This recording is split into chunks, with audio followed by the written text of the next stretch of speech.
Estamos de volta com Hora Geral nessa quarta-feira. Estou conversando com o delegado adjunto da Receita Federal, meu amigo Renato. Ele está tirando muitas dúvidas com os telespectadores. A Tereza Silva do Marapé, Renato. Eu vivo de bicos e coloco meu dinheiro todo na poupança. Eu preciso declarar alguma coisa? Praticamente já respondeu mas anteriormente. Vamos reforçar a informação, Tereza. Assim, são duas situações distintas. O fato de você viver de bico não significa que aquele rendimento que você teve não deva ser declarado. Então, se o rendimento que você teve, mesmo recebido de pessoas físicas, for superior ao limite de 26 mil, você está obrigado a declarar porque atingiu o limite para a declaração. Além disso, o dinheiro que você tem na poupança, somado com os outros bens que você tem, se ele for superior a 300 mil reais, você já está obrigado a declarar por ter patrimônio acima de 300 mil reais. Então, você pode estar enquadrada numa das duas condições. Então, veja se é essa a sua realidade. Se você tiver numa dessas realidades, tem que declarar. Só para quebrar o gelo, Renato, por exemplo, se ela tem uma Porsche Cayenne, ela é obrigada a declarar, né? Provavelmente, não sei quanto está valendo uma Porsche Cayenne, mas... 699 então mil. Tem que declarar. Tem que declarar. A Márcia Soares do Oceano, Praia Grande. No Brasil, qual estado arrecada mais impostos? Olha, eu não tenho os dados, você deve estar falando da arrecadação federal ou estadual, né? Da União, São Paulo arrecada 40% do total da arrecadação. Então, dos tributos federais, 40% são arrecadados aqui no estado de São Paulo. Agora, dos tributos estaduais, eu não sei dizer, mas provavelmente o estado de São Paulo... Concordo. Com principal certeza, estado da nação, né? ICM, os tributos estaduais são... O Francisco Pereira, de Cubatão. Bom dia, Francisco. Certa vez tive problemas com a minha restituição e fui convocado para comparecer à Receita. Mesmo munido de documentos que comprovam que a minha situação era legal, eu fui muito maltratado. Os funcionários agem como se nós tivéssemos conhecimentos jurídicos de um advogado e nos tratam com arrogância. Não está faltando um treinamento para funcionários da Receita saberem lidar com o cidadão comum? Olha, é uma situação para nós muito ruim saber disso, porque não é essa orientação que a gente passa. Os funcionários estão treinados, eles são, no meu modo de entender, pelo menos o contato que nós temos lá, excelentes, e até a gente gostaria que passasse concretamente uma situação dessa, se houver, para que a gente tome providência para, se for o caso, capacitar a pessoa ou até tirar aquela pessoa do atendimento e colocar outra pessoa. Existe uma ouvidoria da Receita? Existe ouvidoria que a pessoa pode reclamar, mas nós também estamos lá, tem um chefe lá do atendimento, nós no gabinete, temos lá a obrigação de prestar o melhor serviço e todos estão capacitados e treinados. De repente a pessoa estava num mau dia, mas isso não dá o direito dela maltratar ninguém. Ou, com todo respeito, acredito que não seja o seu caso, mas eu já passei por uma situação dessa, porque eu também atendo público. Às vezes a pessoa está achando que está sendo maltratada porque não está sendo feita a vontade dela. Então o fato de você não fazer a vontade da pessoa não significa que você esteja maltratando a pessoa. Mas é óbvio que se tiver uma situação dessa, a gente gostaria de saber para tomar providências, ou se você não se sentir confortável para falar diretamente, use o canal da ouvidoria, que é sigiloso, você entra no site da Receita, faz a sua reclamação, e isso será apurado e corrigido, não tem problema nenhum. Renato, a Denise Guzmão, de Praia Grande, as pessoas que ganham dinheiro ilícito e que têm grandes patrimônios, hoje em dia até muitas delas estão sendo aí conhecidas. Como elas fazem a declaração? A Receita não detecta? Essa pergunta é muito boa. Assim, vamos separar também em duas partes. A primeira delas se a pessoa que faz um ato ilícito for um pouquinho preocupada, a legislação ela não faz distinção sobre a origem do recurso. Aquele recurso ele tem que ser tributado, não importa a origem dele. É que se o recurso for de origem ilícita, ele vai responder criminalmente. Não tem nada a ver com a Receita Federal. Embora a Receita tenha a obrigação de, se detectar um indício de cometimento de crime, a gente representa para o Ministério Público. Isso é comum, a gente sempre faz essas representações.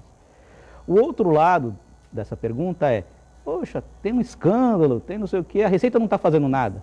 Fique tranquilo, a Receita está fazendo, e fazendo muita coisa. Só que nós estamos, por força da própria Constituição, por dever legal, dever de ofício, nós não podemos ir à imprensa e falar, olha, eu fiscalizei fulano, beltrano, eu fiz uma ação fiscal, autuei milhões nessa empresa ou naquela empresa. Como é nos Estados Unidos. Estados Unidos, a gente lembra do Hélio Castro Neves, se não me engano, né? Ele tomou, a imprensa já foi lá, falou, olha, ele está sonegando, e ele foi lá e pagou rapidamente, que é para dar o exemplo. Aqui nós estamos proibidos. Se eu fizer uma autuação grande, e a gente faz diversas, inclusive dessas desses escândalos todos que a gente vê ao longo dos anos, a pessoa, a Receita fez. Fique tranquilo que a Receita está sempre acompanhando e fazendo. Só que a gente não pode vir a público e falar. Uriel Vilas Boas, o trabalhador tem sua renda controlada na folha de pagamento, ponto. Como o governo tem certeza que o empresário não está manipulando a declaração? Uriel, bom dia. A Receita não tem nenhuma garantia de que tanto o empresário como quem é o trabalhador assalariado esteja declarando corretamente. Nós acreditamos na boa-fé do contribuinte, mas nós sempre temos o pé atrás para, com cruzamento de informações, com inteligência fiscal, ir atrás dessas informações que às vezes estão ocultas. Aqueles que estão tentando burlar, nós vamos, por meio dos nossos aparatos tecnológicos, da informação, da expertise dos nossos funcionários, né, do conhecimento técnico, buscar essa arrecadação. Então, tanto o empresário como o trabalhador podem não estar fazendo corretamente. Então, é o nosso papel. A Receita vai atrás de descobrir onde é que está ali o engodo, onde é que a pessoa está fazendo alguma coisa que não deve, para tentar corrigir. É difícil? É difícil. Agora, no caso do empresário, viu, Uriel, é bom que a gente saiba que a própria legislação estabelece alguns benefícios, vamos dizer a ele. Algumas tributações que são feitas para a pessoa física não são feitas para o empresário. Aquilo que ele recebe até um determinado limite, como distribuição de lucros, não é tributado, como é tributada a renda do trabalhador. Mas isso está previsto na legislação. Aí tem que falar com parlamentares para mudar a lei. Né? Jandir do Guarujá, eu estou com 68 anos e quero saber se é necessário pagar o imposto de renda. Estou reproduzindo a pergunta dele. Claro. Dona Jandir, é isso, né? Está Jandir. Eu acho que é desculpe. Pelo menos está Jandir. Seu Jandir, o fato de ter 68 anos não o desonera de entregar a declaração se o senhor estiver naquelas condições de obrigatoriedade das quais eu falei. Então, esqueça a idade. Veja se o senhor está numa daquelas condições. Se estiver, tem que entregar a declaração. Thalita Guimarães de São Vicente. Eu sou um dos que não peço nota fiscal. Paulista. Prefiro que o dinheiro do imposto fique com o dono do estabelecimento que entrega para pessoas da minha cidade, do que vá para a mão do governo fazer política assistencialista, demagógica, ou quando não vai para a roubalheira. Então, vamos tentar colocar... vamos tentar colocar de uma outra maneira. Quando o dinheiro... Ela não pede. Não, tudo bem. Direito, né? Não é um direito dela, porque o consumidor tem o dever de pedir a nota fiscal. É o dever. Tem o dever de pedir a nota fiscal. Até porque se você tiver um problema qualquer com aquele produto que você adquiriu... Como vai justificar que você comprou? Como comprou é que você vai comprovar que você comprou? Como é que você vai pedir algum ressarcimento ou garantia e tudo mais? E quando você falou em viagem para o exterior, você vai viajar para o exterior, leva lá o seu notebook, aí quando volta a Receita fala, esse notebook comprou onde? Você não tem a nota fiscal. Aí você vai pagar imposto sobre o notebook como se ele tivesse sido comprado lá fora. Enfim, existe uma série de coisas que você vai deixar de exercitar a sua cidadania porque não pediu nota fiscal. Mas eu vou numa outra abordagem. O fato de você não pedir a nota fiscal e, eventualmente, eu quero deixar isso muito claro, não é a maioria, felizmente, mas o empresário sonegar aquilo, a sonegação é um crime. Então, se você está dizendo, olha, vão roubar lá, ou vão desviar o dinheiro que foi arrecadado, que também é um crime, que tem que ser punido, você está dizendo, olha, eu não quero que vá para lá porque vão cometer um crime. Mas você está endossando um outro crime, que é o crime de sonegação. Eu acho que a gente não tem que endossar nenhum nem outro. Quem tem que pagar o tributo, tem que pagar o tributo e exigir a correta aplicação dos recursos. Não é porque tem um desvio que tem que ser combatido e tem que ser evitado, que a gente vai cometer um outro crime não pagando. Perfeito. Tem a pergunta do Lucas, é isso mesmo? O Lucas Oliveira de Itaém. Todo mês eu guardo um dinheiro na minha casa, faço minha poupança. Eu tenho que declarar esse dinheiro?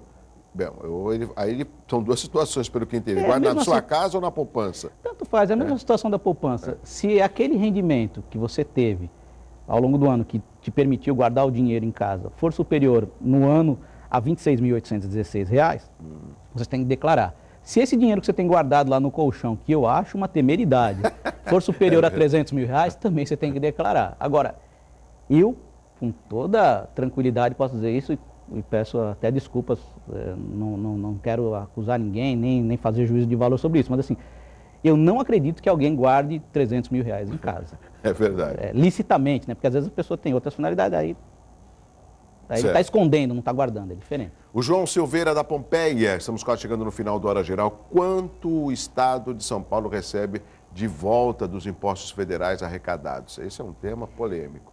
Na verdade, depende do tributo. Cada tributo tem um percentual de destinação constitucional que volta para os estados. E aí há uma série de condições e isso depois é feito. Eu não tenho aqui com precisão quais são esses valores, os percentuais, porque depende da participação em cada tipo de tributo, de onde foi arrecadado, onde foi pago, como é o ICMS, como é o IPVA, que volta para o município uma parte. Então, depende da destinação que foi estabelecida na Constituição e depende de como foi arrecadado e tudo mais. O José Fernandes, a Receita Federal não tem nenhum controle sobre a movimentação financeira da Petrobras?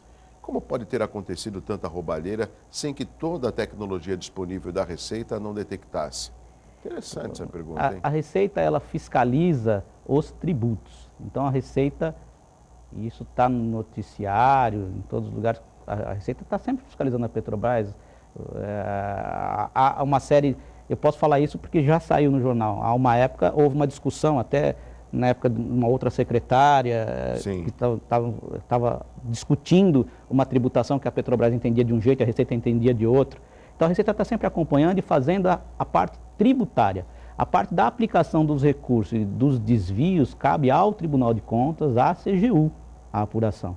Então, assim, aquelas pessoas que desviaram dinheiro, a própria empresa que desviou dinheiro, isso está sendo acompanhado pela Receita quando ela tem conhecimento. Muitas vezes as coisas estão ocultas, nem tudo a gente tem conhecimento. A partir do momento que a gente tem conhecimento, a Receita vai lá e atua e autua. Só que a gente não vem a público falar porque a gente não pode, por causa do sigilo fiscal. A pessoa jurídica também tem que declarar a pessoa jurídica tem que declarar imposto de renda. Agora não existe mais a declaração anual de imposto de renda, porque as empresas elas fazem a prestação de contas por outros meios, né, que é o SPED, contábil, fiscal e tudo mais. Eu declaro, sou dependente, ganhei um bem da minha avó, ganhei um carro da minha avó, eu sou obrigado a declarar esse carro ou não? Se esse carro for superior a 300 mil, você já está obrigado porque ele é superior a 300 mil. Agora, se você não está obrigado por qualquer outro daqueles motivos, não é só o fato de ter o carro que o obrigará a declarar. Então tem que ver assim, você está obrigado a declarar? Se você está obrigado a declarar, você tem que informar na sua declaração aquele carro. E aquele carro que você recebeu da avó, a sua avó tem que declarar na declaração dela que foi uma doação que ela fez para você. E doação não paga imposto de renda, mas paga imposto estadual. Tá. Rapidamente também, posso declarar despesa médica, odontológica, material escolar não, mas escola sim? Escola sim, até o limite, por pessoa de 3.375. Cuidado só com despesas de instrução, porque cursos não regulares, inglês, balé, não entra, material escolar não entra, uniforme não é dedutível. E despesa médica é aquela despesa médica que efetivamente ocorreu, obviamente, e que você pagou, e que você tem um comprovante. Precisa de uma nota, exatamente. E a gente sempre recomenda que a pessoa ou pague em cheque ou por transferência, ou tenha o extrato provando que ela retirou aquele dinheiro para pagar. Renato César Leite, delegado adjunto da Receita Federal, obrigado pelas suas informações. Tem algum telefone, o site é ilustrativo, da Receita, informativo? O programa tem várias informações. Eu trouxe aqui o perguntão, né? Se tivesse alguma pergunta, você pode baixar no seu computador, no seu tablet, tem perguntas e respostas, tem 700 perguntas e respostas, claro, sem dúvida. A Receita tem um canal de comunicação que é o Fale Conosco, no nosso site, que você pode mandar dúvida e receber. E nós temos um plantão fiscal também, mas em 99% dos casos você resolve com o perguntão ou no site. Ótimo. Renato, muito obrigado, estamos em cima da hora. Parabéns para a Camila Araújo, a Júlia Freire, o Márcio Miranda, a Cristina Vigert, a Lana Prates, Ulisses Garavati, Luiz Carlos da Silva e o Dácio Baldin. E se você completa mais um ano de vida, parabéns, felicidades, um abraço assim muito forte para você. Tchau, tchau. Vem aí o Jornal em Foque. Tchau.